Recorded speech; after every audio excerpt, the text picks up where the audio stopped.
My name is Maren Voss, 36 years old. The auditorium smelled faintly of brass polish and new carpet, like someone had tried to clean the day into perfection. Pomp and circumstance pressed against the rafters, the note that always sounds like a door opening. When they called my cohort to stand, the fabric hissed at my knees, and the tassel ticked my cheek, soft as a metronome. I scanned for 3 faces I had mapped for months: my mother, Miriam, my father, Conrad, my sister, Shannon. 3 seats had been reserved for them in the middle of row F. 3 neat white placards: Voss, Voss, Voss. From the stage, those seats looked like a small absence burning in the center of a full room. The dean's voice boomed. "This degree represents perseverance." I mouthed the word out of habit. Perseverance. I wanted it to mean late bus rides to campus with rain cracking across my glasses. I wanted it to mean highlight pens rubbed to nubs at my kitchen table. I wanted it to mean 4 years of telling myself no when brunch invitations piled up, when a soft bed begged, when the 1-bedroom apartment outside uptown Charlotte was quiet enough to hear the refrigerator click and the streetlight hum. But in the glare of the stage lights, perseverance had a new shape, a trio of empty chairs shining like teeth. For months I had choreographed this moment so my parents couldn't miss it, even by accident. I sent them the date, the time, the parking map, the door to use if they were late. I called, I texted, I printed tiny schedules and tucked them under the magnet shaped like a watermelon on their fridge. "We'll be there," my mother said, warm, but already half distracted by Shannon's latest big thing, some kind of client mixer she said could shift her year. My father echoed the promise in his smoother way. "We wouldn't miss it, kiddo." The word kiddo used to fit like a compliment. Lately it felt like a thumb on my head, holding me still. The line of black gowns shuffled forward. I kept my eyes on those placards, as if they could blink awake at any second. An usher leaned to a couple at the end of row F and asked them to slide down for a family that hadn't arrived yet. They tried to, but the 3 middle seats stayed clean and empty, little islands of reservation in a sea of bodies. I thought traffic, a lost parking ticket, a hawk dropping out of the sky into the hood of their car, anything but choice. I thought the way a reasonable adult thinks when the child inside is pleading. "Voss, Maren," the announcer read, and for a hiccup of time, my name was the only sound in the world. I stood, smoothed the emerald sheath under my gown with the flat of my hand, the way the tailor told me would calm the fabric, and walked into the white square of light at center stage. The hands I shook were dry and official. The leather of the diploma case was warm from the last graduate's palms. I moved my tassel left and heard applause that sounded exactly like every other clap that afternoon. Polite, plentiful, not for me. I smiled for the photographer, teeth brief and obedient, like I was borrowing them. From the stage, the crowd blurs. Faces become dots. And yet you know, with the exactness of a tide chart, where the people you love should be. Row F. Center, 3 seats. At the edge of the stage steps, I let myself look again, empty. I kept my footing, heels steady. The dean talked about vocation and ethics. The band exhaled the same 8 bars. The university president told us that no one arrives alone. I laughed once, quietly, so I wouldn't cry.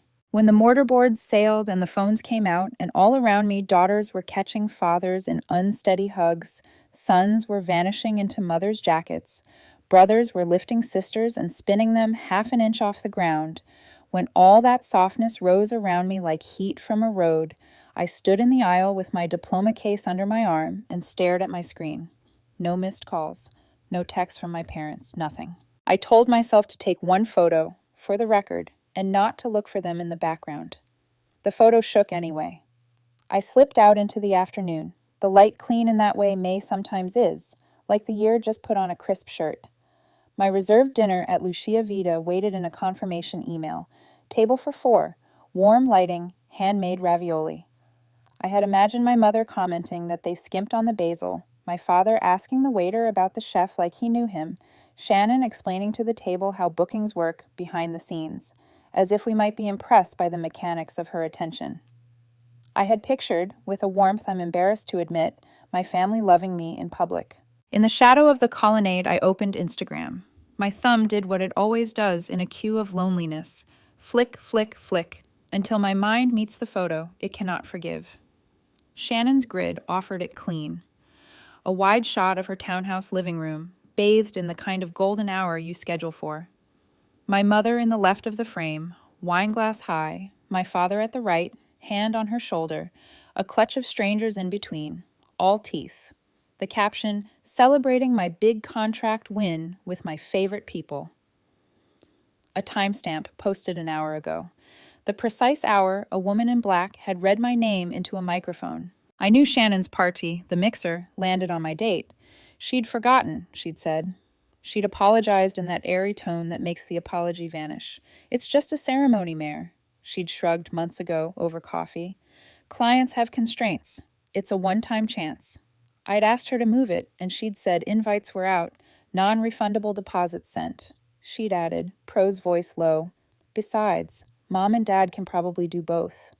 I had done enough scheduling in my life to know that sentence was a balloon and that I was supposed to hold the ribbon. I pinched the photo bigger until pixels broke. My mother's smile wasn't complicated or ashamed. It was proud in that way that tightened something behind my ear. My father's arm was easy around her. I closed the app and opened email, looking for anything, an apology, an excuse, a lie we could all agree to believe. The newest unread sat there with my mother's name on it. We need to talk urgently. Under it, a rush of notifications I had missed under the applause, 30 calls from my father, all within the past hour, stacked like someone trying to knock down a locked door. For a second, everything in me split. I was two people at once. The daughter who has always brought a sweater, a charger, a spare plan, and the woman who had just proven herself to herself. I didn't trust either of them. I pressed call and held the phone in both hands, the way you cradle a secret that could still be rescued. He answered on the first half ring. Mayor? My father's voice was raw in a way I didn't recognize. Mayor, it's me. Are you okay? Where are you? I'm on campus, I said, and my voice sounded too level to be mine. What's going on? It's Shannon, he said, and breathing took a step backward. She fell. At the party. On the stairs. They're taking her into surgery. He rammed the words together, like speed would keep them from being true. I could hear hospital air behind him, the far-off beep, the rubber sole, the paper whisper. Your mother is with her. They need... She fell down the stairs, I repeated, and it felt like something someone might make up to avoid a fight. But my father's breath told me this wasn't theater. Is she? They say broken femur. Concussion, he said. They say the window's tight. We don't have... Mayor, they need consent, and they're asking about payment, and... He swallowed, and for a moment I saw my father as a man in a hallway, not as a father at all. We need you. A young couple drifted past me, daisies bright in the crook of one elbow, the other hand lifting a program to shade their daughter's eyes. The bells on the library clock began announcing the hour, one polite note after another. I stared at the arched doorway to the lot where my car waited, diploma case tucked on the passenger seat like a second spine. My mother's email burned under my thumb. Urgent. My sister's caption burned hotter. Favorite people. The day tipped. All the patients I'd saved, the dinners I'd postponed, the weekends I'd traded for a degree with my name on it, they didn't leave me. They stood behind me, tall and watchful, like witnesses. Which hospital? I asked. He told me. The address sounded close enough to touch. I'm coming, I said. Don't sign anything. Mayor, he started, relief flooding his voice, but I had already hung up. The tassel brushed my jaw when I turned. I checked the time, checked my shoes, checked my breath. Then I walked, fast, toward the parking lot and the version of the night where the same hand that turned my tassel would pull out a credit card, and the same mouth that thanked a dean would ask a billing officer for exact words. I walked, knowing the person who can solve a problem is the person most likely to be asked to pay for it. The sky over the stadium had gone a tender, undeserved blue. My car blinked when the key found it. I slid the diploma case onto the seat and buckled it like it could break.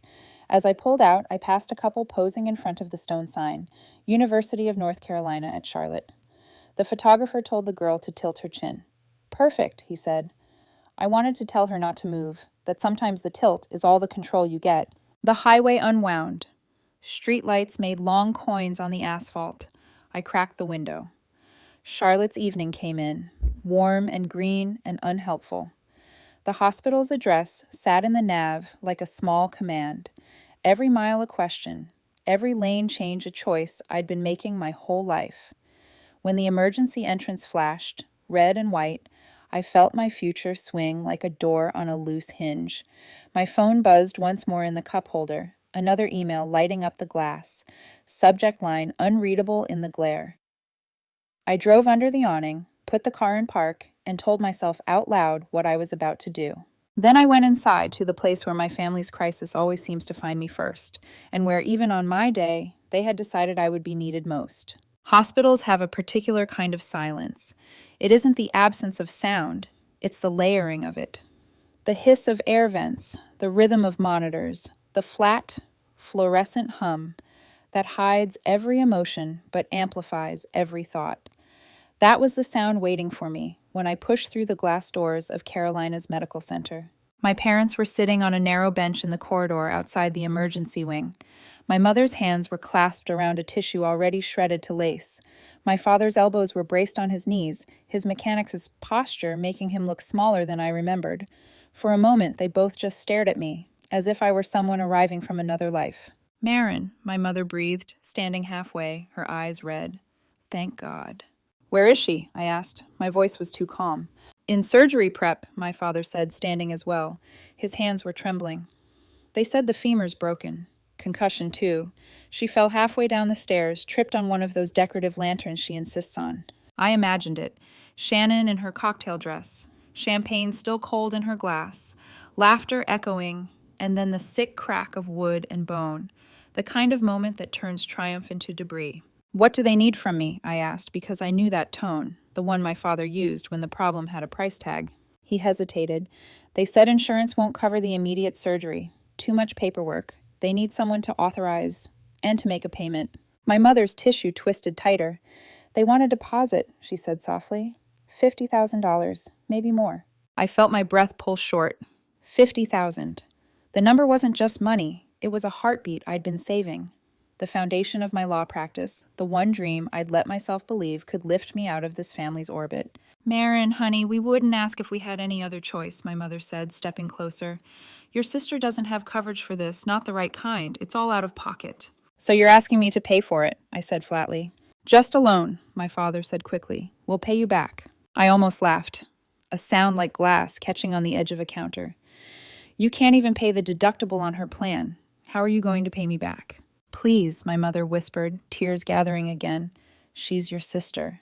I wanted to say, "and I'm your daughter," but I didn't. The words would have sounded childish in this sterile hallway. Instead, I sat down on the opposite bench and stared at the linoleum until it stopped spinning. For a long time, no one spoke. The overhead speaker announced a code in some other wing. The automatic doors hissed open and shut. I thought about how the last time my parents had seen me in person was 2 months ago, when they'd stopped by Charlotte on their way to help Shannon with a bridal expo. My mother had spent the visit showing me pictures of Shannon's decor arrangements, all glitter and eucalyptus. My father had nodded approvingly, proud of his eldest's entrepreneurial spirit.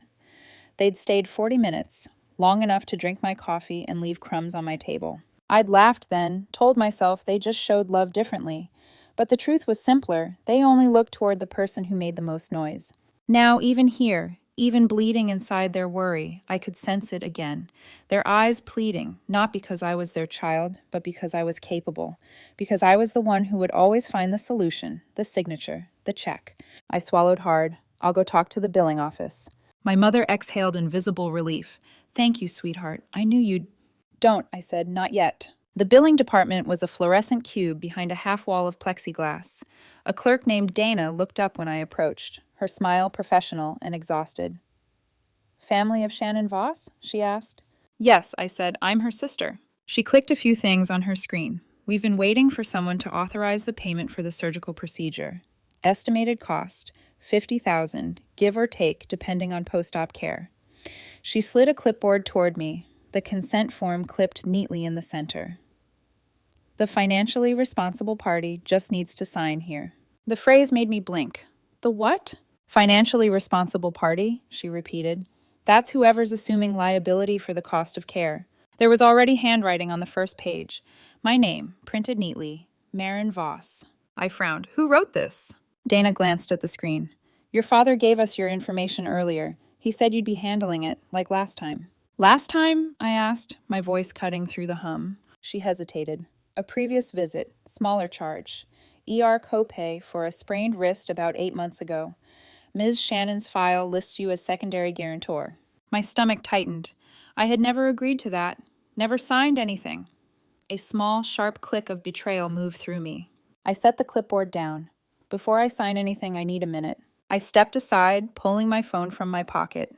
I scrolled through old emails, half searching for something, half just needing to do something with my hands. That's when I saw it. The forwarded chain from my mother during finals month. Subject line, F-D, May 15th, logistics. I'd skimmed it weeks ago, assuming it was about Shannon's party planning details. Now I opened it properly. There it was, buried halfway down the thread. An original message from Shannon to my parents. Tiffany's graduation is just a formality. She won't mind if you skip it to support me. This event could make my year. Love you guys. Except it wasn't Tiffany anymore. In this rewrite of my life, it was Marin. But the words still cut. Just a formality. I stood there, phone glowing in my palm, the words repeating until they blurred. My mother had forwarded this to me by accident, probably while multitasking. They'd known. They'd read this, and they'd still chosen her. I turned back to them in the waiting area. My mother's face lit up when she saw me, mistaking my stillness for agreement. You already had me listed as guarantor, I said quietly. My father blinked. What? No, that must be... 8 months ago, I said. A sprained wrist. You let them use my name. He rubbed the back of his neck. It was a mix-up. They needed a signature for insurance verification, and we didn't think... No, I said, you did think. You just thought I'd never find out. Marin, please, my mother whispered, looking around, as if my anger were too loud for the corridor. Can we just talk about this later? Right now she's in surgery because she tripped at a party that was scheduled during my graduation, I said, my voice trembling. A party she knew would overlap. You toasted with her while I was walking across that stage. You didn't just skip my ceremony, you helped her plan around it. Marin. Don't, I said again, louder this time. A nurse walking by glanced over. I lowered my voice. Do you know what that degree cost me? Every cent of that savings. Every weekend. Every bit of sleep. And now you're asking me to empty it again. For her. My father's voice cracked. She's hurt, Marin. This isn't about who got applause. But it was, and we all knew it. Dana's voice broke in over the intercom. Ms. Voss, they need the authorization in the next 20 minutes, or they'll have to reschedule the surgery. My mother's hand found mine. Please. If you don't, she'll have to wait. The doctor said complications could... I pulled my hand free. The weight of choice settled across my shoulders, familiar and suffocating. I could almost hear the rhythm of it. You're the one who fixes things. You're the one who gives. I stared down at the clipboard again, the line for my signature glowing white under the overhead light. $50,000. Years of exhaustion, all reduced to a single ink stroke. My fingers tightened around the pen. I'll pay for the surgery, I said finally, voice low. But this is the last thing I will ever do for this family. My mother started to cry harder, relief mixing with shame. My father nodded, eyes glassy. I signed the form. Dana took the clipboard back with a sympathetic nod and typed into her terminal. We'll move her to the OR immediately. You did the right thing, Ms. Voss. The right thing. It sounded noble, like something clean. But as I walked back to the waiting chairs, it felt dirty. An hour later, the transfer went through. $50,000 blinked out of my account, gone to a hospital ledger that would forget my name by morning. My hands shook as I held the receipt. I didn't go to see Shannon. I didn't want her thanks, her tears, her excuses. I sat in the corridor under the vending machine light, the scent of antiseptic heavy around me, and opened the confirmation email from Lucia Vita. Table for 4, 8:00 p.m. I called and canceled. The hostess's voice was bright and kind. We're sorry you won't be joining us tonight, Ms. Voss. We hope to see you soon. You won't, I said softly. When I hung up, I finally looked back at my phone.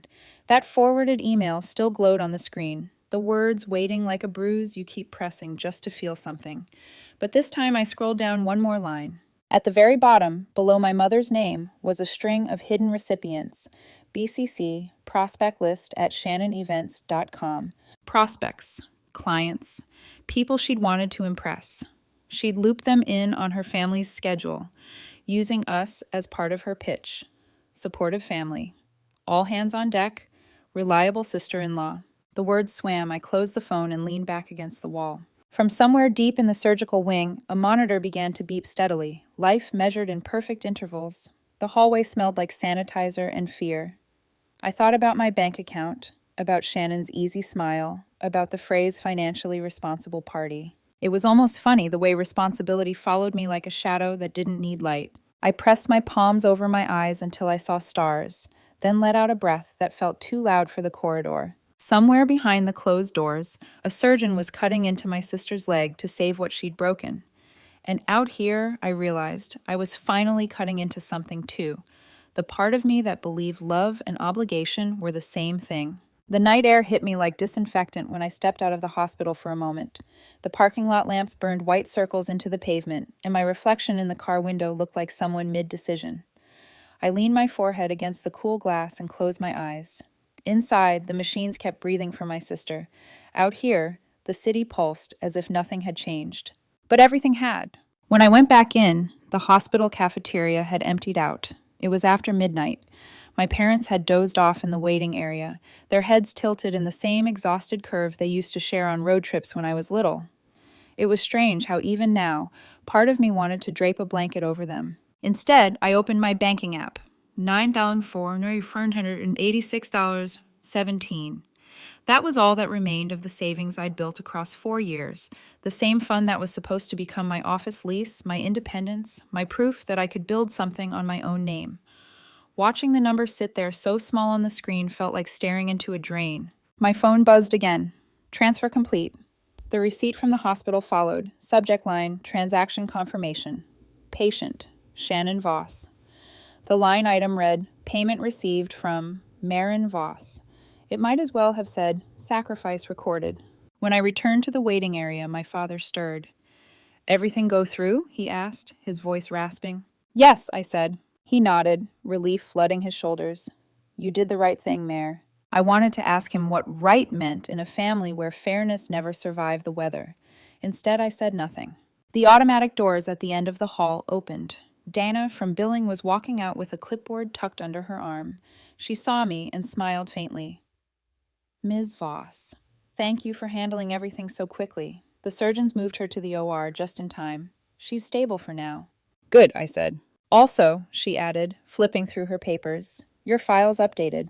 We've logged you as the primary guarantor on Ms. Voss's account going forward, so any additional charges will be directed to you. My heart kicked once. Excuse me? It's just protocol, she said, as if the word could soften theft. The attending physician requested continuity of billing authorization since you're already listed from the previous ER visit. I stared at her. Listed by who? She checked the page. It says, per family consent, signed by Mr. Conrad Voss. That's your father, correct? I felt something inside me harden. Remove my name, I said, immediately. She hesitated. We can do that, but we'll need the patient's direct signature once she's awake. Then flag the account, I said. I'm not responsible for anything beyond the surgery. Her expression softened into a kind of pity. Families get tangled in crises, she murmured. People forget where the lines are. I gave her a tight smile. I'm a lawyer, I said. I don't forget where lines are drawn. When she left, I sat on the cold vinyl bench and let the anger settle somewhere I could find it later, because right now I needed clarity more than catharsis. I texted my assistant at the firm, just one sentence. Take my name off all joint accounts before morning. Then I opened my email and scrolled back to the thread that had haunted me all evening, the one Shannon had sent our parents, calling my graduation a formality. My eyes drifted to the line I hadn't noticed before. Under her signature, there was a corporate tag from her event company, Shannon Voss Events, Charlotte, and below that, a tiny gray footer, BCC, prospect list at shannonevents.com. It hit me like static. Prospect list. She'd copied her client mailing list on a family email chain. My ceremony had been part of her marketing material, a chance to show she came from a supportive professional family. My humiliation had been a prop. I forwarded the email to myself again, adding a note in the subject line, evidence of manipulation. Old reflex. Document everything. At 3:00 a.m., the surgeon came out. His scrubs were marked with a single line of fatigue. "She's out of surgery," he said. "The break was clean. We've placed a rod and screws. She'll need rehab, but she'll walk again." My mother exhaled so sharply it sounded like release. "Thank you," she said, clutching his hand as if gratitude could pay the rest of the bill. When the doctor left, she turned to me, smiling through tears. "You saved her, Marin. If you hadn't paid—" I cut her off gently. "Don't turn this into heroism. You didn't even come to my graduation." Her expression faltered, a flinch she tried to hide. "We thought—" "I know what you thought," I said. "Shannon said it was just a formality. You believed her." My father stood, his jaw tightening. "Marin, your sister's lying in recovery. Can we not do this now?" "I'm not fighting," I said quietly. "I'm remembering." The silence stretched between us, thick as the smell of antiseptic. I sat again and watched the clock until dawn bruised the edges of the sky. At 7, the hospital cafeteria began serving watery coffee and something that pretended to be eggs. I bought a cup, because ritual sometimes helps keep the anger from spilling over. While I sipped, my phone buzzed again. A message from a number I didn't know. Unknown. "Heard about your sister? Terrible thing. Hope she's okay. Also, when you have a moment, could you resend the contract template for the client intake forms?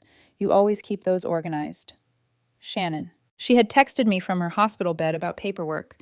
My thumb hovered over the keyboard, then stopped. No reply. By late morning, Shannon was out of anesthesia. I stood at the doorway of her room long enough to see the cast, the tubes, the machines doing their quiet arithmetic around her. My parents were at her bedside, feeding her ice chips like she was a child again. The sight stirred something, old tenderness or pity, I couldn't tell which. But when Shannon's eyes flickered open and met mine, the apology I expected wasn't there. "Hey," she croaked, her lips pale. "You made it." The casual tone snapped something small inside me. "Yes," I said. "I made it." She shifted, winced, then added, "They said you handled the payment. You're a lifesaver." Lifesaver, like I'd rescued her, not paid for her mistake. "Don't thank me," I said. "You'll be getting the invoices." She blinked, confused, then smiled weakly. "Still so serious, Mare." I turned and left before my reply could come out as a scream. By noon, the discharge nurse confirmed that Shannon would remain under observation for 3 days. My parents decided to stay at the hospital's family lodging. I packed my things quietly, purse, coat, unused parking ticket, and started toward the exit. My mother caught my sleeve near the elevator. "You're leaving?" "Yes," I said. "I have work." "Will you come back tomorrow?" "No." "Marin, please," she whispered. "Don't do this to yourself." "I'm not," I said. "I'm doing it for myself." Her mouth opened as if to argue, but the elevator door slid shut between us.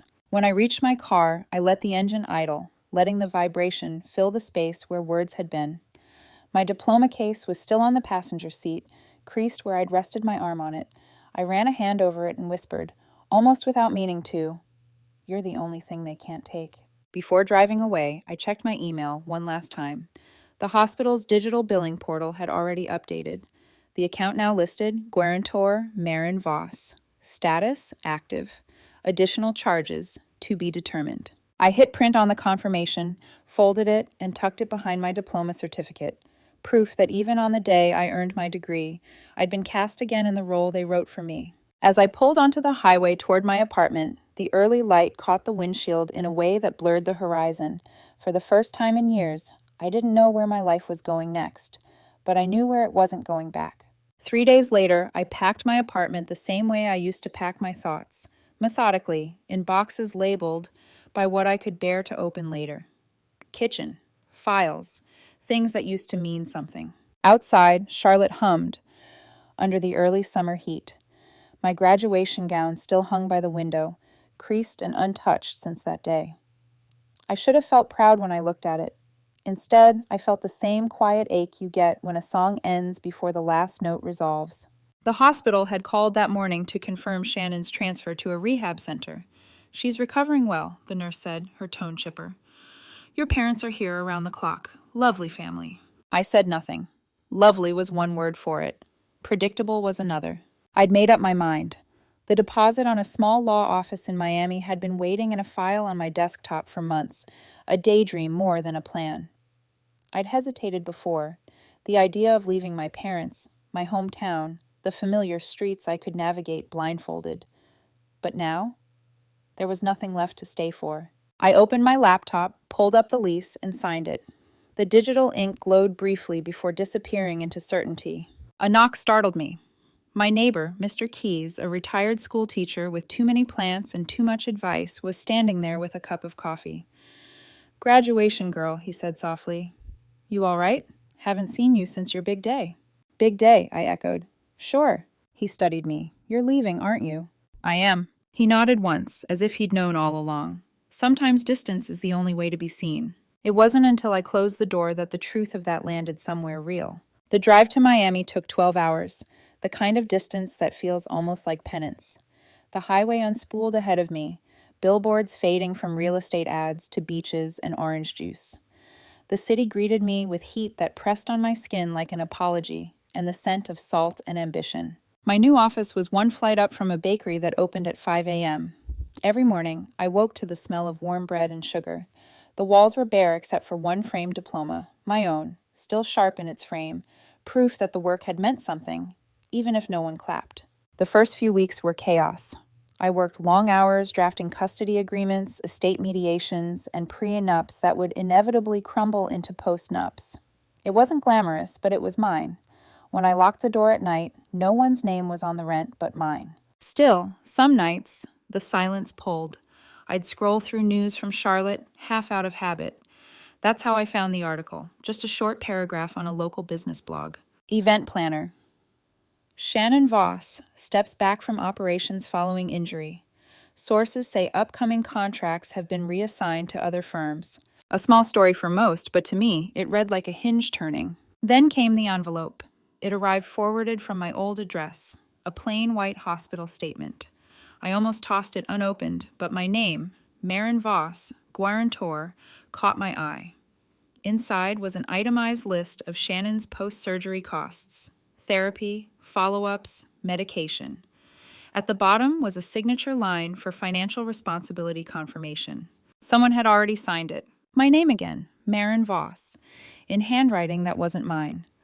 My father's tidy, slanted print, unmistakable. The signature dated 2 days after the surgery, when I'd already told the hospital I was done. For a long time, I just stared at it. There was no rage at first, just a slow, steady realization. They hadn't heard me. Or worse, they had, and they didn't care. I placed the letter on my desk, right beside my framed diploma, and just watched the two of them sit together. The certificate of who I was becoming beside the proof of what I'd been for them. A safety net, a convenient signature. I scanned the page into my computer. Lawyer instinct, muscle memory, document everything. That night, I didn't sleep. Instead, I wrote an email to my mother, measured, clinical. Please inform the hospital that I am not responsible for any further charges related to Shannon's care. The forged signature violates federal law. Consider this written notice of refusal of liability. I didn't send it, not yet. Some lines, once crossed, can't be uncrossed. Weeks passed. Work multiplied. My client list grew. My name, Maren Voss, Family Law, appeared on a small blue sign by the door.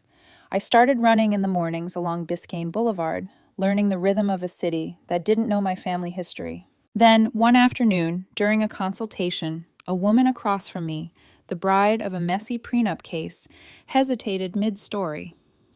"You're from North Carolina, right?" she asked. "Yes," I said cautiously. She smiled faintly. "I almost hired a planner from there. What was her name? Shannon Voss? Something happened to her a while back. Fell down some stairs at a client event, I think. Everyone in the industry was talking about it." The words hung in the room. "She said she had family helping with the business," the client continued. "A lawyer sister, maybe? She mentioned your name in passing. Said you handled the contracts for her company." My stomach turned. I never worked for her. "Oh." The woman blinked, embarrassed. "Sorry, must have misunderstood. Anyway, she seemed complicated." Complicated, that was one word for her. After the client left, I sat at my desk for a long time, replaying the conversation. The prospect list at shannonevents.com, email, the forged signature, the ease with which she used my name like a spare key. It all clicked into something darker. My sister hadn't just stolen attention. She'd been using my credentials, my reputation, to give herself legitimacy. Maybe she thought it was harmless, sisterly, even strategic, but to me, it was theft dressed as trust. I opened the hospital document again, staring at my father's forged signature. Underneath, the hospital's system note read, "Amendment entered by C. Voss, father of patient." It wasn't just Shannon, it was all of them. They'd built their emergencies out of my reliability, convinced it was love. That night, I poured myself a glass of wine and opened a fresh legal folder on my desktop. Voss family, proof. Inside, I saved copies of the email chain, the hospital form, and the bank transfer receipt. I told myself it was for documentation, but I knew better. It was the first time I'd ever built a case not for a client, but for myself. The city outside my window buzzed with late-night sirens and humid air. Somewhere beyond that sound, I imagined Charlotte, quiet, polished, full of people still convinced I'd come running the next time the phone rang. I wouldn't. Not again. I thought of Mr. Keyes's words. Sometimes distance is the only way to be seen. He was wrong, though. Distance wasn't for being seen. It was for finally seeing them clearly. And in the silence that followed, I knew something else, too. I hadn't reached the end of this story yet. My family wasn't done with me. They never really were. The email arrived on a Tuesday morning. Subject: We're in Miami. Please, Marin. It was from my mother. Just seeing her name made my chest tighten. I hadn't heard from either of them since the night I'd transferred the money. No calls, no apologies, no explanations. Only silence. Until now. I stared at the subject line for a long time.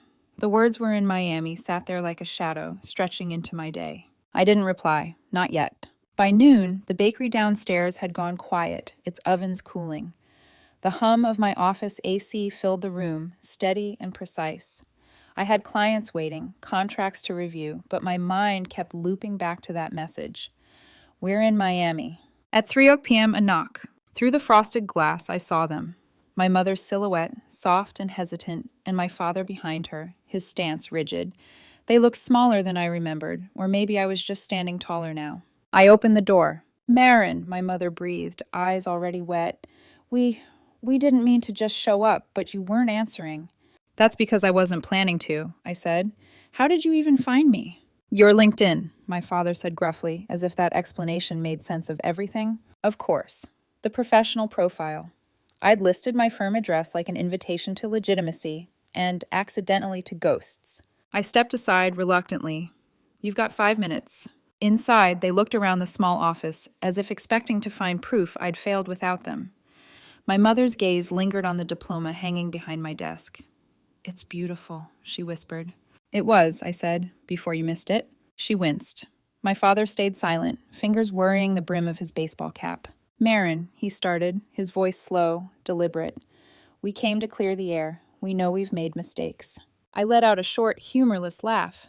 "That's one way to phrase forgery." He blinked. "What?" I slid the printed hospital statement across the desk, the one bearing my name in his handwriting. "You signed my name on this 2 days after the surgery. You made me guarantor for more charges I didn't agree to." My father's face drained of color. Marin, that wasn't... I was just trying to keep them from sending the bills to collections. We didn't want Shannon's credit ruined."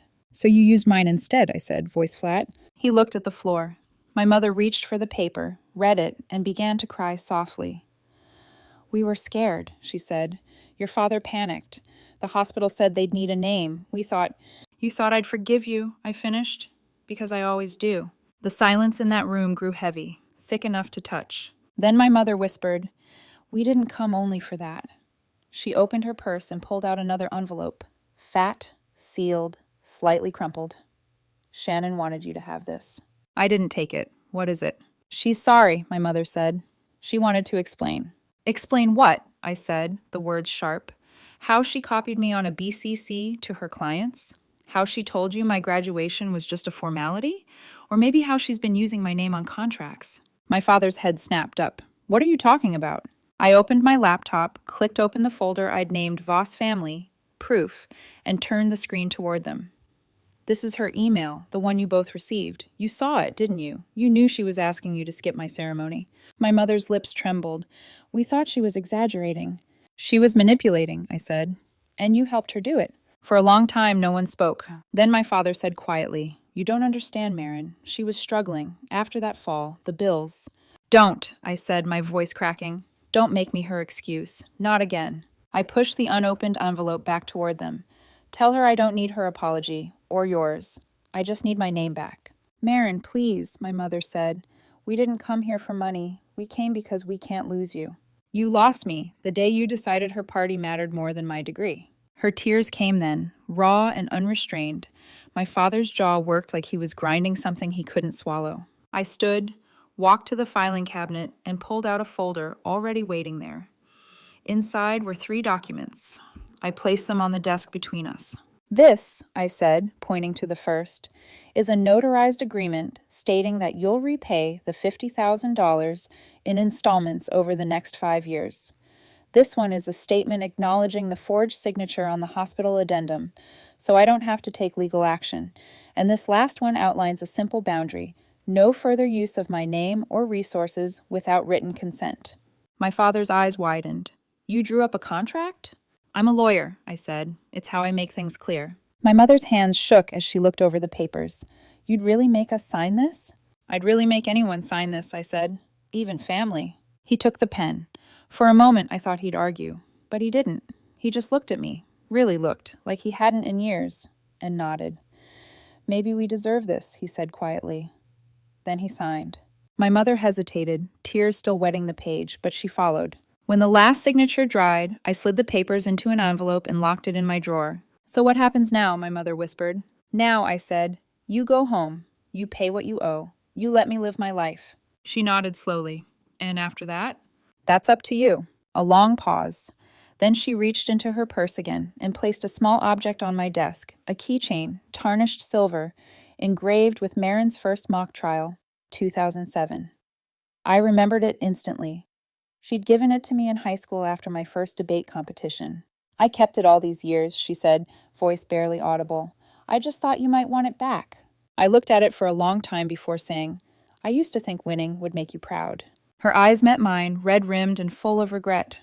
We always were. We just showed it wrong. I didn't trust myself to answer. They stood to leave. My father reached for my shoulder, hesitated, then let his hand fall. At the door, my mother turned back. Your sister's sorry, Marin. She really is. She wants to see you someday. Maybe, I said, when she learns the difference between need and love. When they left, the room fell still again. The light through the blinds cut the space into clean stripes of shadow and sun. I sat at my desk and finally opened the envelope my mother had tried to give me earlier, the one marked from Shannon. Inside was a single page. Marin, you've always been the strong one. I hated you for it. I thought if I could outshine you, they'd see me too. I never meant for it to go this far. I know you'll probably never forgive me, but I'm grateful you saved my leg, and maybe my life. I'll pay you back someday, not with money, with change. S. I read it twice, then folded it carefully and tucked it into the same drawer as the signed repayment papers. Not as evidence, not as forgiveness, just as record. Outside, the Miami sun was dipping toward the horizon, setting the windows on fire. My phone buzzed. Another client inquiry. A new name, a new story. I turned toward it, ready. Behind me, the silver keychain caught the last light, its engraving glinting faintly, proof of who I'd been and how far I'd come. The next morning, Miami was awake before the sun. From my office window, Biscayne Bay shimmered like glass, being melted into shape. The city was all movement. Buses sighing at stops, vendors pulling shutters open, joggers cutting through humidity that already clung like memory. For once, I felt still. The contract folder sat on my desk, the one my parents had signed yesterday. I'd read it twice before bed, not to check for errors, but to remind myself the words were real. The boundaries were written, notarized, sealed. A strange calm lingered.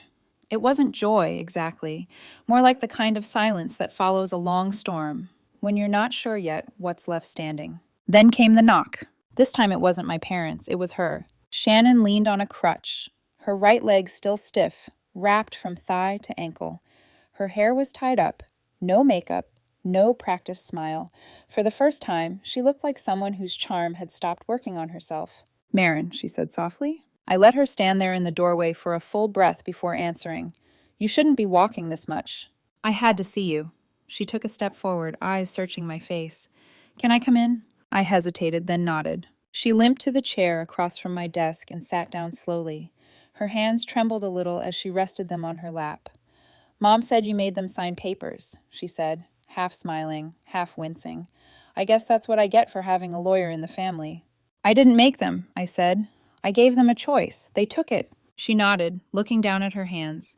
You always give people choices. I just never liked the ones you gave me. We sat in silence for a moment, the hum of the AC filling the space between us. Then she spoke again. You were right about the email, about everything. I sent that message to Mom and Dad knowing they'd pick me over you. I knew it would hurt you. The confession landed like a dull weight. Expected, but heavy anyway. Why? I asked quietly. She exhaled. Because you were everything I wasn't. Focused. Certain. When you got into law school, I told everyone I was proud, but inside I hated you for it. You were doing what I couldn't. Every time Mom bragged about me, it felt like I was holding on to borrowed light. I needed them to look at me. Just me. For once. And you got what you wanted, I said, at my expense. I know. Her voice cracked. But the worst part? It didn't make me feel better. It just made me smaller. I leaned back, studying her. You didn't come here just to confess. No, she admitted. I came because I need to tell you something before you find out another way. She reached into her purse and slid a thin folder across my desk. My name was printed on the front in block letters. It's from the hospital, she said. Dad added you as a cosigner on the follow-up therapy account. He didn't mean to do it maliciously. He thought it would make billing easier, but the hospital sent notices, past due ones, to my apartment, not yours. I'm taking care of it now. I wanted you to see the proof. I flipped through the papers. The final statement showed, paid in full, next to the total. Shannon had signed it herself this time. I took a small business loan, she said. Sold my car. I'll make it work somehow. I looked up at her. You didn't have to show me this.